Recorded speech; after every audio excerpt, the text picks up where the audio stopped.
ஓம் சாய்ராம்.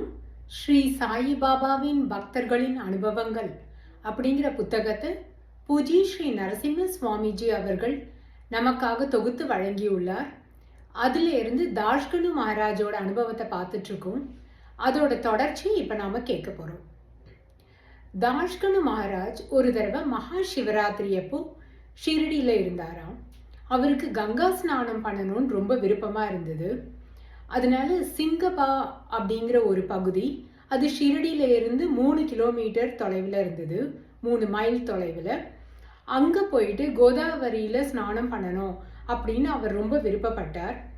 அங்கே இருந்து தான் ஒவ்வொரு நாளும் மேகா தன்னுடைய சிவனான பாபாவுக்கு தண்ணி கொண்டு வருவார். அந்த தண்ணி பாபா அபிஷேகம் பண்ணுறதுக்கோ இல்லை பாபா மேலே தெளிச்சுக்கிறதுக்கோ இருக்கும் அப்படிங்கிறதுக்காக அவர் கொண்டு வருவார். ஏன்னா சிவனுக்கு கங்கை நீர் தான் உகந்தது அப்படிங்கிறதுனால அவர் ஒவ்வொரு நாளும் அந்த கோதாவரியில இருந்து நீரை கொண்டு வருவார். அங்கதான் போயிட்டு இந்த மகா சிவராத்திரிக்கு ஸ்நானம் பண்ணணும் அப்படிங்கிறது தாஷ்கனு மகாராஜோட விருப்பமா இருந்தது. இதை இவர் போயிட்டு பாபா கிட்ட தெரிவிச்சார். இவர் பலமுறை தெரிவிச்ச போதும் பாபா இவருக்கு போறதுக்கு அனுமதி கொடுக்கல. அதுக்கப்புறம் பாபா சொன்னார், கங்கை இங்கதான் இருக்கு, என்னுடைய பாதத்துல தான் இருக்கு, எதுக்கு நீ அங்க போகணும் அப்படின்னு சொல்லிட்டு சொன்னாராம். தாஷ்கனு மகாராஜ் சொல்றாரு, எனக்கு தெரியும் நாராயணனோட பாதத்துல தான் கங்கை இருக்குங்கிறது. ஆனாலும் அந்த கங்கையில போயிட்டு மூழ்கி நீராடுற அந்த சந்தோஷம் மனதளவுல நாம நினைக்கிற மாதிரி வரதுக்கும் அந்த நிஜமா நம்ம போயிட்டு அங்க ஸ்நானம் பண்ணும்போது வர அந்த ஆனந்தத்துக்கும் நிறைய வேறுபாடு இருக்கு இல்லையா அப்படின்னு அவர் மனசுல நினைச்சாராம். அவருக்கு ரொம்ப வருத்தமா இருந்ததாம், பாபா தன்னை போயிட்டு ஸ்நானம் பண்றதுக்கு அலோ பண்ணல அப்படின்னு சொல்லிட்டு. இவருடைய எண்ணத்தை தெரிஞ்சுக்கிட்ட பாபா உடனே சொன்னாராம், கிட்ட வா, என்னுடைய பாதத்துக்கிட்ட வா அப்படின்னு சொன்னாராம். இவரும் பாபாவோட பாதத்துக்கிட்ட போனாராம். போன உடனே உன்னுடைய உள்ளங்கைய என்னுடைய பாதத்துக்கு அடியில வை அப்படின்னு சொன்னாராம். இவரும் தன்னுடைய உள்ளங்கைகளை பாபாவோட 2 பாதங்களுக்கு அடியில வச்சாராம். அப்போ பாபாவோட பாதத்துல இருந்து தண்ணி வந்துதான். தாஷ்கனு மகாராஜ் சொல்றாரு, இந்த தண்ணி நம்ம உடம்புல வேர்வை வந்ததுன்னா அங்கங்க ஒரு துளி தண்ணி வரும் இல்லையா, வேர்வை துளிகள், அந்த மாதிரி இல்லை, சமமா மெதுவா அப்படியே ஒரே நீரோட்டமா 2 பாதங்கள்ல இருந்தும் தண்ணி வந்துதான். ஒரு சில வினாடிகள்லயே இவருடைய 2 உள்ளங்கைகள்லயும் அந்த தண்ணி நிரம்பிடுச்சான். இவருக்கு அப்படி ஒரு சந்தோஷம் வந்துருச்சான். ஐயோ கங்கை கங்கை அப்படின்னு சொல்லிட்டு உடனே தலையில எல்லாம் தெளிச்சுக்கிட்டாராம். ஆனா இவர் அந்த தண்ணியை எடுத்து இவர் குடிக்கல. இவர் என்ன சொல்றாரு, நான் சாதாரணமாவே பாபாவுக்கு பாத தீர்த்த கிடைக்கும் இல்லையா, பாபாவோட அபிஷேகம் பண்ணதுக்கு அப்புறம் பாதத்தோட அபிஷேகம் பண்ண அப்புறம் வர தீர்த்தத்தை தான் பாத தீர்த்தம்னு சொல்லுவோம். அந்த மாதிரி கொடுக்கப்படுற பாத தீர்த்தத்தை கூட நான் தலையில தான் தெளிச்சுப்பேன், எப்பவுமே நான் குடிச்சது கிடையாது அப்படிங்கிறாரு. இன்ஃபேக்ட் ஜோக் ஒரு தடவை பாபா கிட்ட இதை பத்தி கம்ப்ளைண்ட் பண்ணாராம். பாபா, இவர் உங்களோட பாத தீர்த்தத்தை குடிக்க மாட்டேங்கிறார் அப்படின்னு சொல்லிட்டு.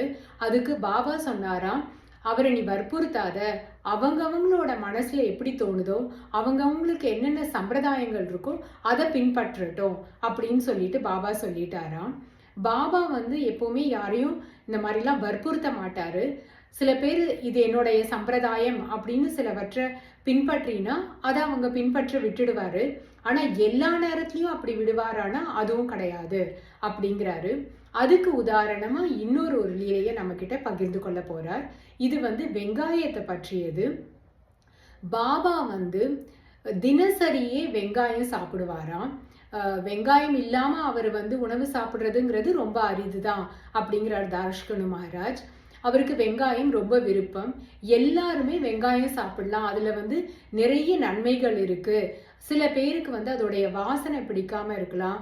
சில பேர் நினைக்கலாம், இந்த வெங்காயத்தை சாப்பிடும் பொழுது நம்மளோட காம உணர்ச்சிகள் தூண்டப்படும் அப்படின்னு சில பேருக்கு தோணலாம். ஆனா அந்த 2 விஷயத்தை தவிர வெங்காயம் சாப்பிடுறது நிறைய பலன்களை உடலுக்கு அளிக்கும் அப்படின்னு பாபா சொல்லியிருக்காராம். எவன் ஒருவனால அந்த வெங்காயத்தை ஜீரணம் செஞ்சு கொள்ள முடியுமோ அவன் இதை தினசரி சாப்பிடலாம் அப்படின்னு பாபா சொல்லுவாராம்.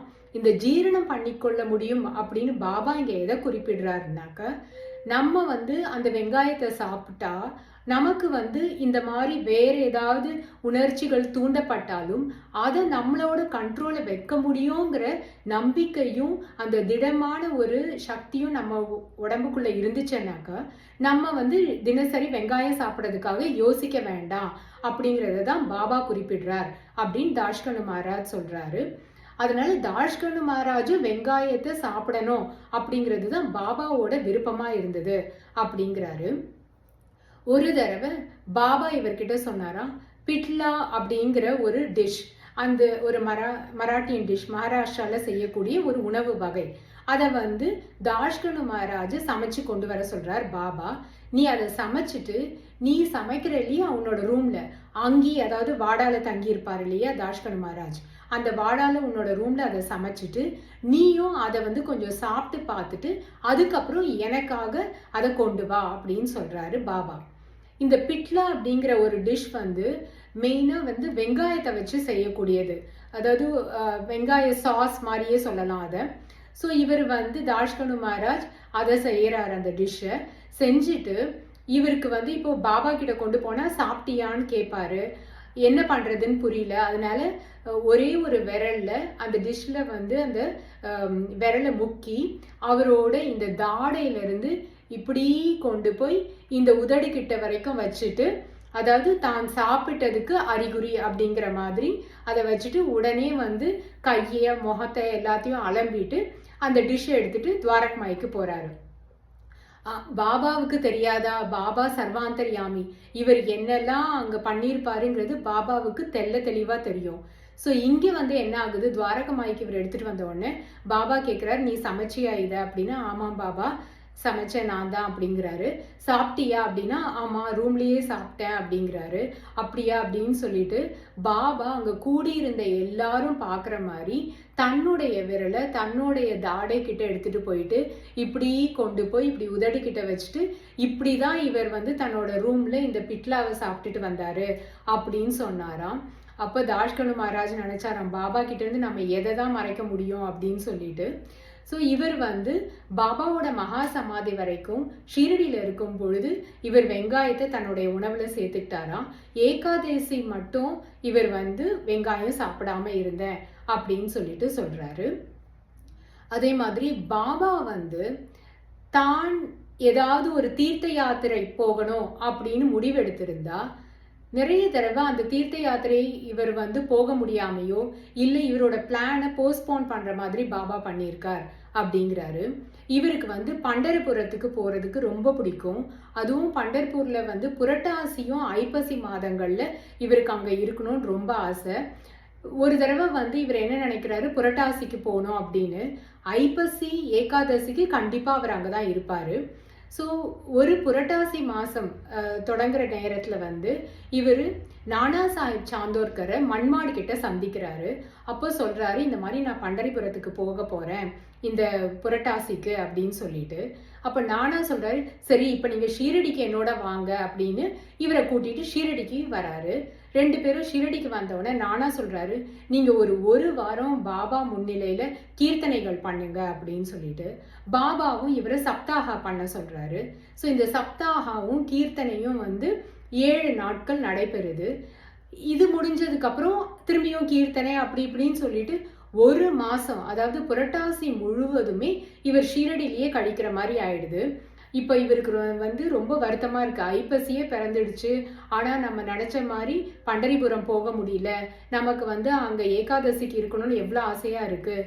பாபா வந்து குரு தானே, குரு ஏன் வந்து கடவுளோட தரிசனத்துக்கு போகிறதுக்கு இப்படி தடை செய்யணும் அப்படின்னு இவர் மனசில் ஒரு எண்ணம் தோணுச்சான்.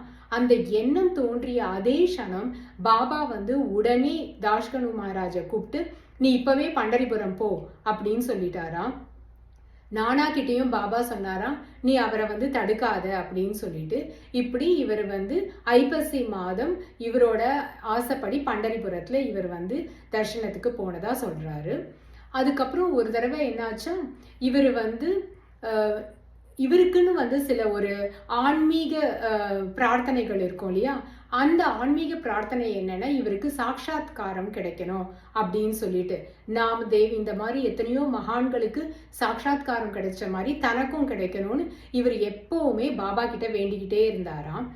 இவர் பல தடவை வேண்டியும் பாபா இவருக்கு கொடுக்கவே இல்லை சாட்சாத்காரத்தை. அதனால இவர் ஒரு தடவை போய் பாபா கிட்ட கேட்டாராம், என்ன பாபா, எவ்வளோ நாளா நான் உங்ககிட்ட இந்த பிரார்த்தனையை வைக்கிறேன், நீங்களும் தள்ளி போட்டுட்டே போறீங்களே, எனக்கு சாட்சாத்காரத்தை கொடுக்க மாட்டீங்களா அப்படின்னு கேட்டாராம். பாபா பொறுன்னே சொல்லிட்டு இருந்தாராம்.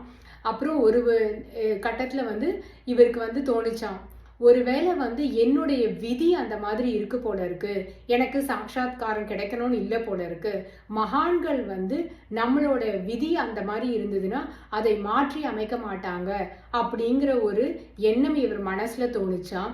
ஸோ அதையே இவர் ஒரு சமாதானமா எடுத்துக்கிட்டு இவர் பாபா இருக்க வரைக்கும் இவருக்கு சாட்சாத்காரம் கிடைக்கல அப்படின்னு சொல்லிட்டு சொல்றாரு. தாஷ்கனு மகாராஜ்க்கு ஸ்ரீ சாய்பாபா கொடுத்த மற்ற லீலைகளை நாம் அடுத்த எபிசோட்ல பார்க்கலாம். ஓம் சா